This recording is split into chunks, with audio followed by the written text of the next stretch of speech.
നിങ്ങളുടെ favourite shows ഇനി ഒരിക്കലും മിസ്സാവില്ല. ഇപ്പോൾ C5 കാണും നിങ്ങളുടെ ഫേവറേറ്റ് ഷോസ് തികച്ചും സൗജന്യമായി. അമ്മേ, എനിക്ക് അമ്മയോട് ദേഷ്യം വൈരാഗ്യം ഒന്നുമില്ല. എന്നും ബഹുമാനവും സ്നേഹം ഒക്കെ തന്നെ ഉണ്ട്. പക്ഷേ ഒരു അപേക്ഷയുണ്ട്. ദേവി തന്നെ ഒരു പന്തയ വസ്തു ആക്കരുത്. നിശ്ചയിച്ചിട്ടൊന്നുമില്ല.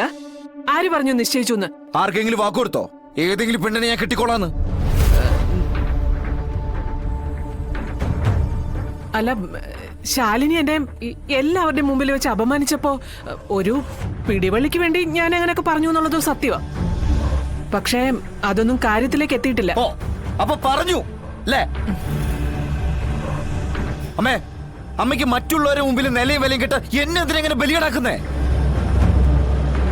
സമൂഹ വിവാഹത്തിന് ചെറുക്കനെ കെട്ടാത്തൊരു പെണ്ണിനെ കല്യാണം നടത്തണമെങ്കിലേ സ്വന്തം മകനെ പിടിച്ച് അവരുടെ മുമ്പിൽ ഇട്ടുകൊടുക്കല്ല വേണ്ടത്. അങ്ങനെയല്ല ഒരു അമ്മയുണ്ടത്. ആ മകന്റെ മനസ്സ് മനസ്സിലാക്കണം, എന്നിട്ട് അവന്റെ ഒപ്പം നിൽക്കണ്ടേ? ഭാമേ, നിന്റെ വീറും വാശി കാണിക്കേണ്ടതേ സ്വന്തം മോന്റെ ജീവിതം വെച്ചല്ല. ഇങ്ങനെയാണെങ്കിൽ നീ അവന് വിവാഹ തട്ടിപ്പ് വീരനാക്കുമല്ലോ. ആദ്യം സ്വന്തം മക്കളുടെ മനസ്സ് മനസ്സിലാക്കാൻ നോക്ക്. എന്നിട്ട് മതി നാട് നന്നാക്കലും നാട്ടുകാരെ സേവിക്കലും ഒക്കെ. ഞാൻ നിശ്ചയിച്ച് വിവാഹം മുടക്കാൻ അവളാരാ? എന്നെ അത്രയും പേരുടെ മുമ്പിൽ വെച്ച് അവൾ അപമാനിച്ചപ്പോ എനിക്ക് വേണ്ടി സംസാരിക്കാൻ അവിടെ ആരുമില്ലായിരുന്നു.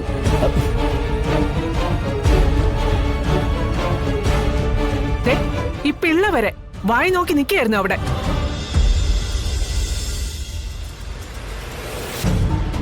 അവള് പോലീസിനെയും പട്ടാളത്തിനെയും ഒക്കെ കൊണ്ടുവന്ന് അവളുടെ ജോലിയുടെ പവർ കാണിച്ചു. എന്തിന്? എന്നെ തകർക്കാൻ, എന്നെ നാണം കെടുത്താൻ, എന്നെ ആൾക്കാരുടെ മുമ്പില് ഇല്ലാതാക്കാൻ. എന്റെ വിലയും നിലയും മറന്ന് അവള് സംസാരിച്ചപ്പോ ഒരു പിടിവള്ളിക്ക് വേണ്ടി ഞാൻ നിന്റെ പേര് പറഞ്ഞു എന്നുള്ളത് സത്യമാ. പക്ഷെ അതിന്റെ പേരിൽ ആ പെണ്ണിനെ കെട്ടി നോക്കൂന്നൊന്നും ഞാൻ നിന്നോട് പറഞ്ഞില്ലല്ലോ. പറഞ്ഞോ? ഭാമേ, എന്തുകൊണ്ടാ ശാലിനി ചെയ്ത് നീ തിരക്കിയോ? മറ്റൊരു കുട്ടിയെ പറഞ്ഞു വഞ്ചിച്ചിട്ടേ അവളിൽ നിന്ന് കിട്ടാവുന്ന എല്ലാം വാങ്ങിച്ചെടുത്തിട്ട് ഈ പെണ്ണെ കെട്ടിയാൽ കിട്ടാവുന്ന സ്വർണവും പണവും എല്ലാം കൈക്കലാക്കാൻ വേണ്ടി നീ കണ്ടെത്തിയ ചെക്കൻ ശ്രമിച്ചപ്പോ തടഞ്ഞതേ ശാലിനി ചെയ്ത തെറ്റല്ല, നിനക്കു ചെയ്ത സഹായമാ.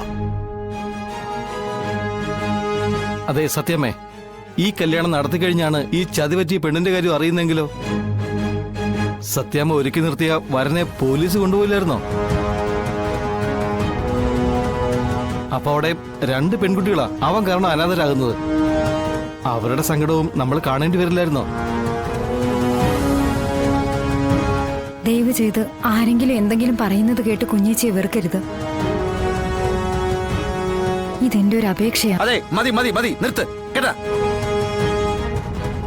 അമ്മേ, എനിക്ക് അമ്മയോട് ദേഷ്യം വൈരാഗ്യം ഒന്നുമില്ല.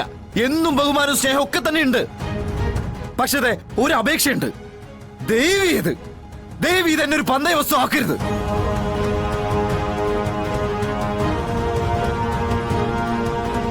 ആൾക്കാരെ കൊണ്ട് പറയിക്കാൻ.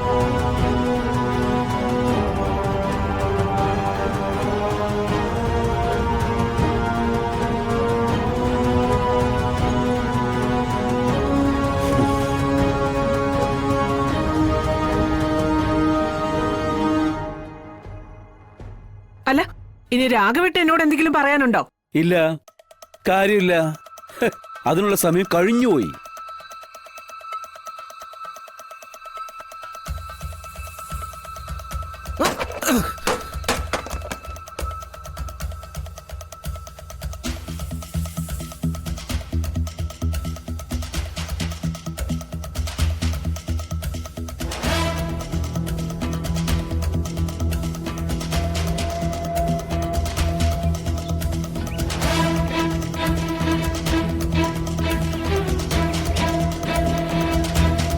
സത്യാമ്മേ, ഗൺമാൻ അടക്കം ഒരു സെക്യൂരിറ്റി ടീമിനെ അറിയിക്കാതെ ഞാനിവിടെ വന്നിരിക്കുന്നതിന്റെ കാര്യം മനസ്സിലായി കാണുമല്ലോ.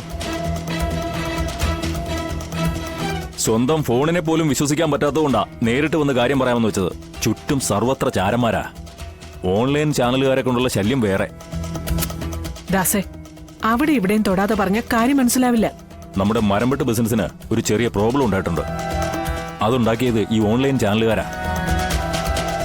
മരം വെട്ടിയത് അനധികൃതമാണെന്നും കാടിന്റെ മക്കളുടെ സ്വത്ത വെട്ടിയെടുത്തോന്നൊക്കെ പറഞ്ഞ് ചില ന്യൂസുകൾ അവിടെ എവിടെയൊക്കെ പൊങ്ങി വരുന്നുണ്ട്.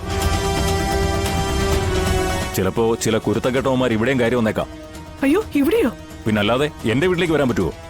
മരം വെട്ടാൻ കരാറെടുത്തിരിക്കുന്നത് ഇവിടുത്തെ രോഹിതല്ലേ. അപ്പൊ ഉത്തരം പറയേണ്ട ബാധ്യതയും ഇവിടെ ഉള്ളവർക്കുണ്ട്. അല്ല ദാസേ, കുഴപ്പം വല്ലതും ഉണ്ടാവോ? ആദ്യം ഞാൻ എനിക്ക് കുഴപ്പം വല്ലതും ഉണ്ടോ നോക്കട്ടെ. അതിനുശേഷമല്ലേ ഇവിടെ ഉള്ളവർക്ക് പ്രശ്നം വല്ലതും വന്നാൽ പരിഹരിക്കാൻ പറ്റൂ. മൊത്തത്തിലപ്പോ എല്ലാവർക്കും കുഴപ്പമല്ലേ? മന്ത്രിയായ ദാസൻ ഇങ്ങനെ പറയുമ്പോ? മന്ത്രി ആയതുകൊണ്ടാ ഞാൻ ഇങ്ങനെ പറയുന്നത്. അല്ലായിരുന്നെങ്കിൽ പോട്ടെ പോലെന്നേ കരുതൂ. സ്ഥാനം പോയ പിന്നെ എന്നെ ഒന്നിനും കൊള്ളില്ല. അതാ ഞാൻ ഈ പറയുന്നത്. ഒന്ന് ചൂടുവെള്ളത്തിൽ വീണ പൂച്ചയാ. അതുകൊണ്ട് ഐസ് വാട്ടർ കണ്ടാൽ പോലും എനിക്കിപ്പോ പേടിയാ. സത്യമേ, ഇനി പറയുന്നത് ശ്രദ്ധിച്ചു കേൾക്കണം. ഏതെങ്കിലും രീതിയിൽ ആരെങ്കിലുമൊക്കെ ചോദ്യവും പറച്ചിലുമൊക്കെ ആയിട്ട് വന്നാ എന്റെ പേര് പറയരുത്.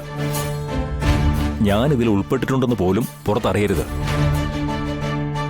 അറിഞ്ഞാൽ ഞാൻ രാജിവെക്കേണ്ടി വരും. പിന്നെ നിങ്ങളെ ഒരാളെയും രക്ഷിക്കാൻ എന്നെ കൊണ്ട് കഴിഞ്ഞെന്ന് വരില്ല. അതുകൊണ്ട് തല പോയാലും എന്നെ ഒറ്റ കൊടുത്തേക്കരുത്. സത്യമയ്ക്ക് കാര്യം മനസ്സിലായല്ലോ. അപ്പോ ഇനി വൈകിക്കുന്നില്ല. പിന്നെ എന്തെങ്കിലും ഉണ്ടെങ്കിൽ ഉപേന്ദ്രനെ വിളിച്ചാൽ മതി.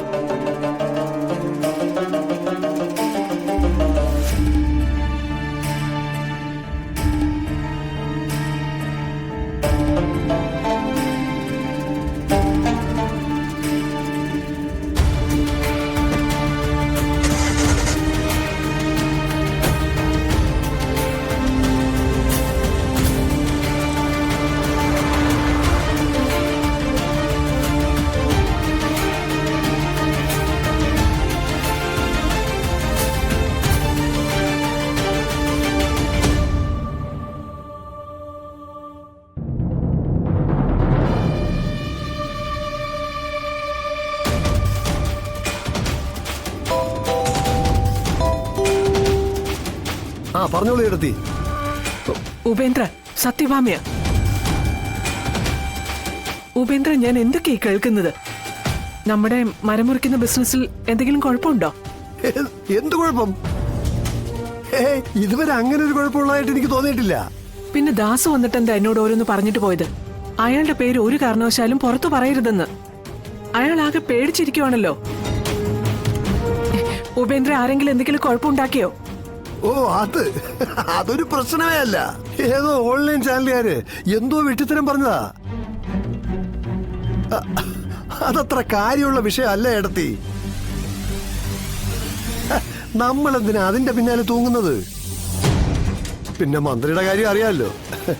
പേടിക്കാൻ പുള്ളിക്ക് ഒരു ഇത്തിരി കാര്യം മതി. രാജിന്ന് പേരുള്ള ഒരു സ്റ്റെനോയെ പിരിച്ചുവിട്ട ആളാ. അപ്പൊ പിന്നെ ബാക്കി കാര്യം പറയണോ? ഉപേന്ദ്ര, ഞാൻ ആകെ പേടിച്ചു പോയി. അത്രയ്ക്കും ഭയപ്പെടുത്തിക്കൊണ്ടാ ആ ദാസ് വന്ന് പറഞ്ഞതും പോയതുമല്ല.